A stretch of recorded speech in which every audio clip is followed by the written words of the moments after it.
Bine v-am găsit, dragii mei din Zodia Berbec, oriunde v-ați afla. Bine ați venit tuturor pe canalul meu, Tarot Flor de Loto. Numele meu este Nina și ca de obicei mă bucur să vă am alături atât pe dragii mei abonați, cum de asemenea și pe toți cei care sunteți poate pentru prima oară aici pe canal. Azi voi face lectura generală pentru luna mai, așa că toți cei care aveți soare, lună, Venus, ascendentul sau oricare alt aspect astral important pentru voi din harta voastră natală, atunci această lectură este de asemenea și pentru voi. Desigur, dragilor, nu uitați ca de fiecare dată vă readuc aminte la fiecare lectură că voi sunteți cei care vă construiți viitorul, la voi stă puterea de a decide.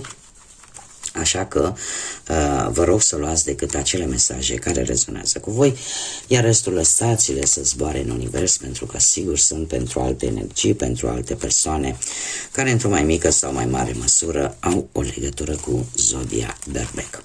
Și așa cum v-am obișnuit, cei care mă urmăresc de ceva vreme știți că vom extrage câte o carte pentru fiecare săptămână a lunii mai.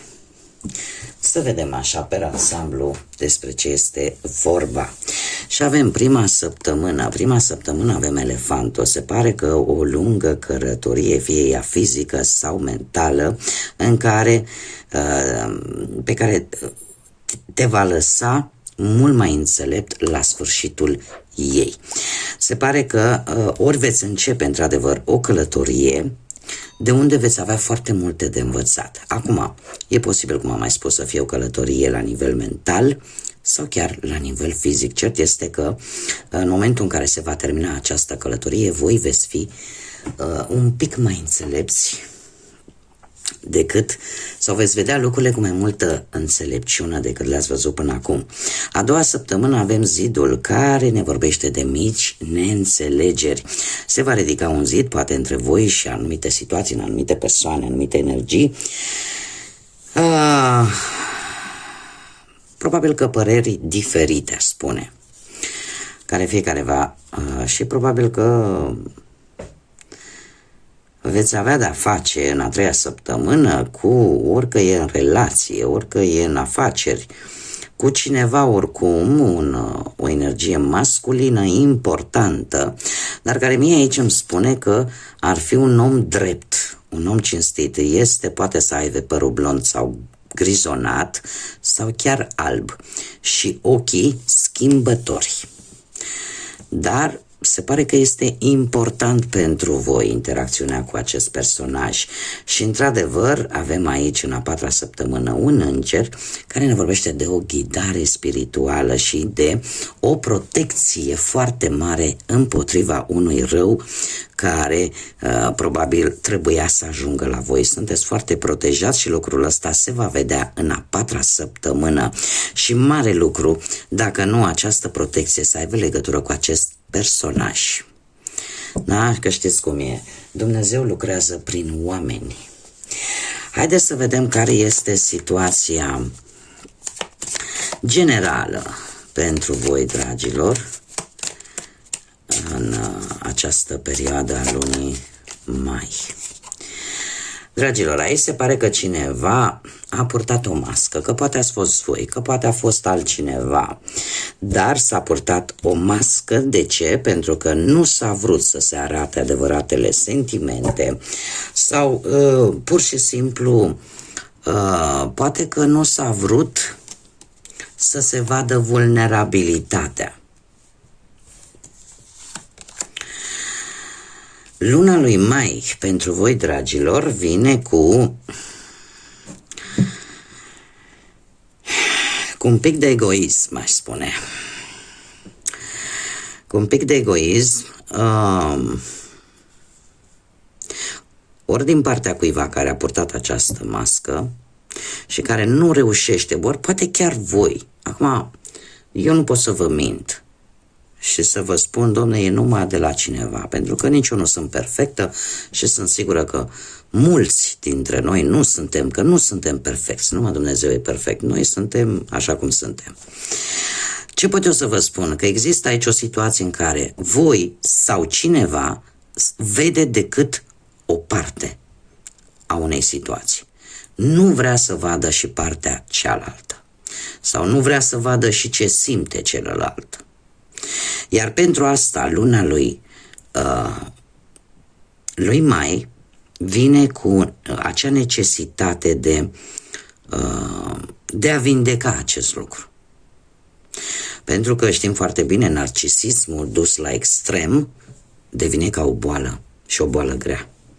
Pentru că ai o impresie atât de bună despre tine însuți, și nu mă refer neapărat la voi, la această persoană posibil, cea care poartă o mască. Poate voi purtați o mască pentru că aveți un narcisist sau o narcisistă lângă voi și încercați să nu vă arătați adevăratele sentimente și adevărata frustrare pe care o aveți vis-a-vis de acest comportament. Și tocmai de aceea luna lui Mai pentru voi vine cu o perioadă de vindecare în care voi aveți nevoie de timp să vă vindecați și să puteți progresa în continuare. Așa că e ca și cum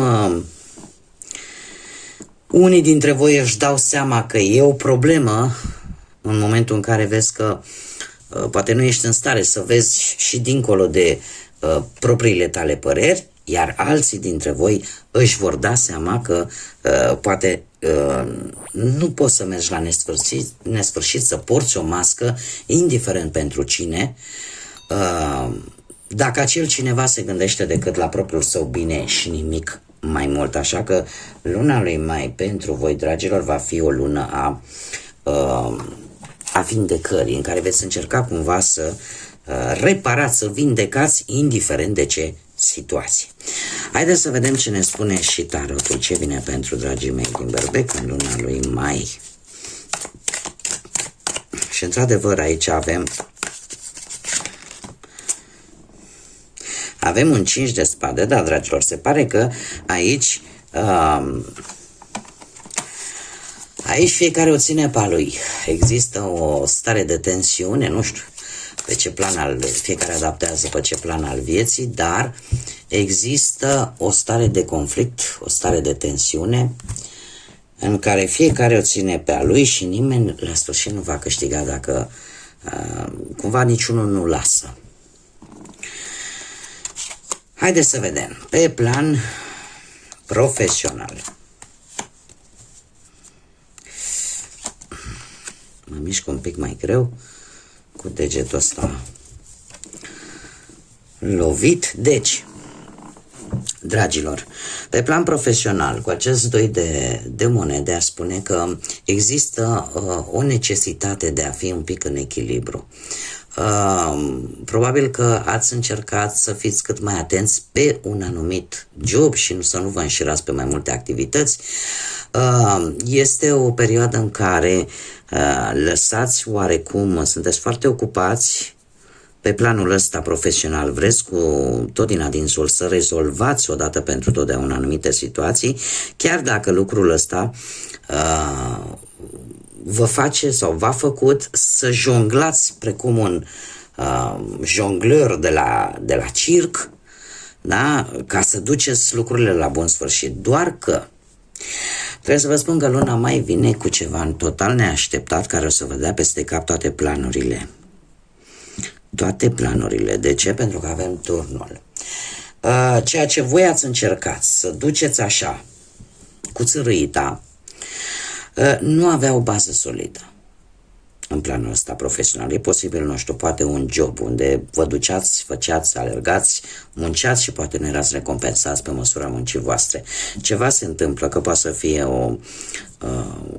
o demisie, că poate să vină o schimbare de personal, de job chiar. Ceva vine pe nepus în masă și trebuie să vă zic că aveți nu știu dacă apare implicarea unui personaj dintr-o zodie de pământ, Taur, Fecioară sau Capricorn, dar veți primi un sprijin. Chiar dacă vi se va întâmpla acest lucru, există aici cineva care o să vă ajute. Această regină de monede, cum îmi place mie să-i spun, regina tuturor răniților, mama tuturor răniților. De ce? Pentru că este cineva care are mereu resurse și care, nu știu, poate să fie reprezentat poate de o mamă, de cineva important pentru voi, care are o importanță aparte și care pentru voi va reprezenta siguranța. Chiar dacă, paradoxal, se va întâmpla această schimbare bruscă, nu trebuie să vă speriați, pentru că este făcută tocmai ca să, cum să spun eu, să se termine cu ceva toxic, să se termine cu ceva care deja nu mai avea viitor. Și e posibil chiar acest turn să reprezinte brusc o schimbare de mentalitate extraordinar de bruscă la voi, în care voi să ziceți: domne, nu e bine ce fac, ceva nu e bine, și să vă schimbați brusc ideile dintr-un anumit motiv, să vă schimbați brusc ideile, pentru că mie mi-arată cu această regină de monede că vin mari progrese pentru voi. Și de asemenea e cineva, cum am mai spus, cineva poate mai în vârstă, care va juca un rol important în viața voastră profesională. Așa că e posibil chiar să nu stați foarte mult fără un job și să, cu ajutorul acestei energii, să vă găsiți imediat unul care să vă ajute să progresați. Haideți să vedem cu bănuții. Cu bănuții. Hei. Dragilor, avem pusnicul. Ați traversat, nu știu, o perioadă în care ceva s-a întâmplat cu voi, pentru că pe partea asta banilor aș zice că a existat un oarece echilibru, dar în același timp aș spune că e posibil ca pentru unii dintre voi să fie existat și oarece dezinteres, un dezinteres față de bani. Ceva v-a frământat mai mult, v-a ocupat timpul mai mult decât banii, dar cumva lucrurile, să zicem, că au fost destul de echilibrate și e ceva din trecut care v-a frământat foarte tare. Luna lui Mai nu vine ea așa, vine cu niște decepții pe partea banilor. De ce? Pentru că e posibil și aici să aveți un pic de grijă, să pierdeți niște bani din cauza unor persoane în care voi ați avut încredere. Acum, eu aș spune că nu putem neapărat să ne gândim la sume mari. Pot fi, desigur, și sume mari, dar pot fi și sume mici. Cert este, ce este important este această decepție, această dezamăgire. Pentru că ați avut încredere sau veți avea încredere în anumite persoane care probabil le cunoșteați foarte bine și e posibil să se piardă niște bănuți tocmai din cauza acestor persoane. Încercați de-a lungul lui mai să nu faceți împrumuturi, cumva nici să dați, nici să nu luați, și să fiți un pic mai atenți cu investițiile. Treiul de bâte îmi vorbește de ușor lucrurile se vor îmbunătăți, nu trebuie să disperați. Asta mă duce la ideea că nu e neapărat o sumă extraordinară de bani, doar că dezamăgirea este una foarte mare. Poate că unii dintre voi, nu știu, ați dat niște bani împrumut sau așteptați poate un sprijin care nu mai vine. Și poate voi ați dat banii înainte. Și dezamăgirea voastră este perfect normală și firească. Ce ar mai fi de spus cu acest 3 de bâte? Faptul că sfârșitul lui mai pentru voi va fi o perioadă în plină desfășurare pentru a obține ceva, poate legat de bani, sau pentru a reuși în sfârșit să dețineți controlul asupra unei situații financiare.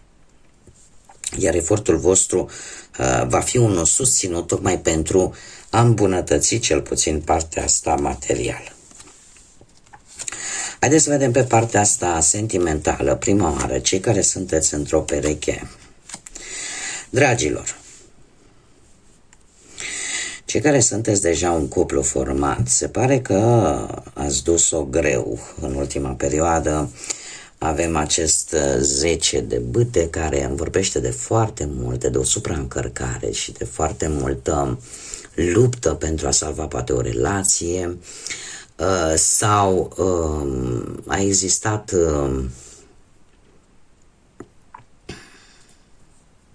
dragilor, voi veți face o încercare. Eu trebuie să vă spun adevărul gol-goluț, nu decât o minciună bine îmbrăcată, mai bine un adevăr gol-goluț. Aici, într-adevăr, nu știu, e cineva care are ceva probleme sunt în relația voastră și, într-adevăr, s-a depus foarte mult efort pentru a salva relația respectivă, lucru care, aparent,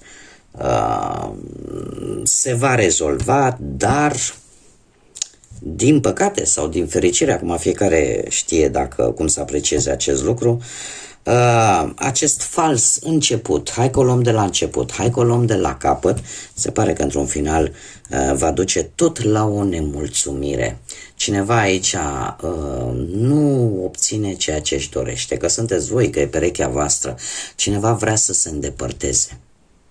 Și vrea să se îndepărteze poate pentru a nu distruge totul, sau vrea să se îndepărteze pentru a se simți în siguranță, sau vrea să se îndepărteze pentru că, tocmai pentru a abandona ceva ce voi, din punctul ăsta de vedere sentimental, emoțional, considerați că nu vă mai folosește sau că nu îi mai folosește. Sau poate că s-a dat prea mult și nu s-a primit nimic sau prea puțin. Cert este că se va ajunge poate la decizia de a finaliza o relație, pentru că acest nou început se pare că vine fără asumare de compromis pe termen lung. Și aici cred eu că unii dintre voi probabil că nu s-a lucrat împreună la relație, adică nu s-a vrut în totalitate ca această relație să se salveze. Cei care sunteți singurei, dragilor, ați trecut printr-o perioadă, poate prin pierderea persoanei dragi, nemai fiind în această lume terenală, fiind într-o lume astrală, ați trecut printr-o perioadă de doliu, posibil unii dintre voi. Alții poate ați trecut printr-o perioadă în care ați rămas singurei în urma unui divorț, a unei separări, lucru care nu e ușor de procesat, mai ales dacă au existat sentimente puternice. Luna mai vine cu tentații, dragilor, și cu foarte, foarte multă chimie. Nu știu dacă zodia Capricorn o să vă sune de ceva, dar ce pot eu să vă spun este că puteți fi atrași de către cineva, dar cumva decât fără implicare emoțională, da? Cumva decât parte chimică. Adică sunteți atrași de o persoană decât din punct de vedere fizic și nimic mai mult. Iar cu acest as de monede trebuie să vă spun că trebuie să fiți dispuși la schimbări, dragilor. Trebuie să fiți dispuși la schimbări. De ce? Pentru că sfârșitul probabil de mai va veni cu șansa unei noi iubiri. Așa că nu vă pierdeți optimismul și în special fiți dispuși la schimbări.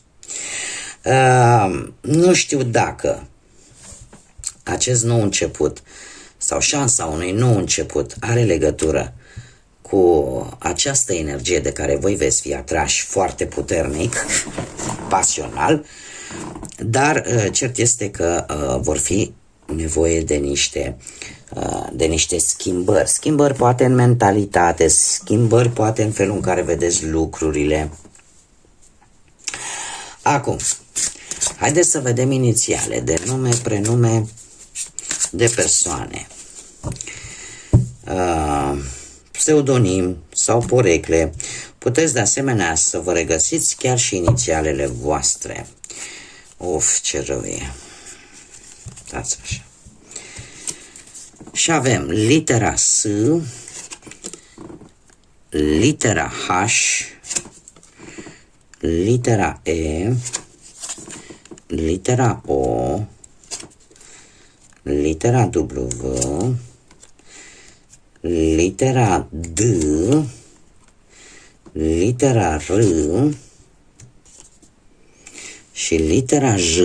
Deci inițiale de nume, prenume, pseudonim sau porecle de persoane sau poate chiar inițialele voastre de persoane cu care voi veți interacționa sau vor avea o anumită importanță pentru voi de-a lungul lui mai. Ca și zodii, în afară de cele pe care tocmai le-am menționat în lectura de tarot, avem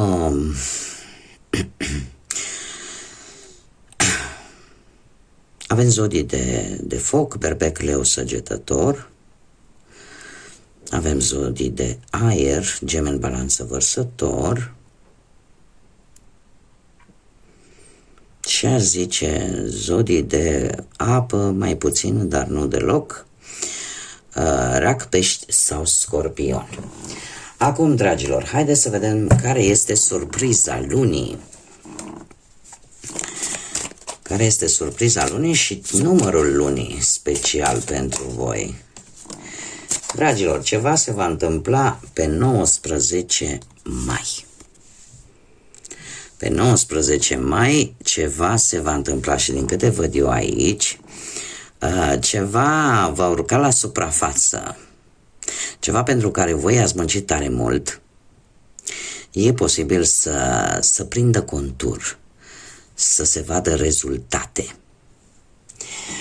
Și un ultim mesaj, dragii mei, un ultim mesaj din partea îngerilor și al cristalelor. Haideți să vedem ce cristal și ce mesaj am pentru voi. Un mesaj, te rog, pentru dragii mei. Uf, ce rău e. Un mesaj pentru dragii mei din berbec pentru luna mai. Mi-este foarte greu, așa că voi tăia cărțile și să luăm prima carte. Și avem turcoazul. Dragii mei, un drum spiritual. Probabil că luna lui mai pentru voi nu ar fi rău să purtați această culoare a turcoazului sau în general nuanțele de verde pal, albastru pal. Și ce ne spune? Fiecare zi te va defini cu mai multă claritate care sunt adevăratele tale credințe, ceea ce pe tine te va face să faci schimbările vitale necesare în viața ta. Asta ce îmi spune că luna lui mai va veni cu și mai multă claritate, cu lucruri care vă vor deschide ochii, cu lucruri care vor avea un scop. Și acela de a vă da seama de fapt care este drumul vostru, de a vă da seama poate de multe alte lucruri care până acum păreau în ceață și nu le puteați vedea cu foarte multă claritate.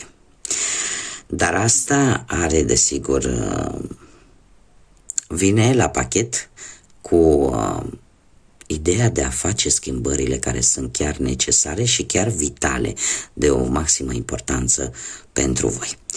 Bun, dragii mei, cam atât am avut pentru voi. Eu vă mulțumesc pentru atenție și mulțumesc desigur tuturor pentru tot sprijinul pe care mi-l acordați de fiecare dată la fiecare lectură prin intermediul like-urilor, distribuirilor și comentariilor voastre.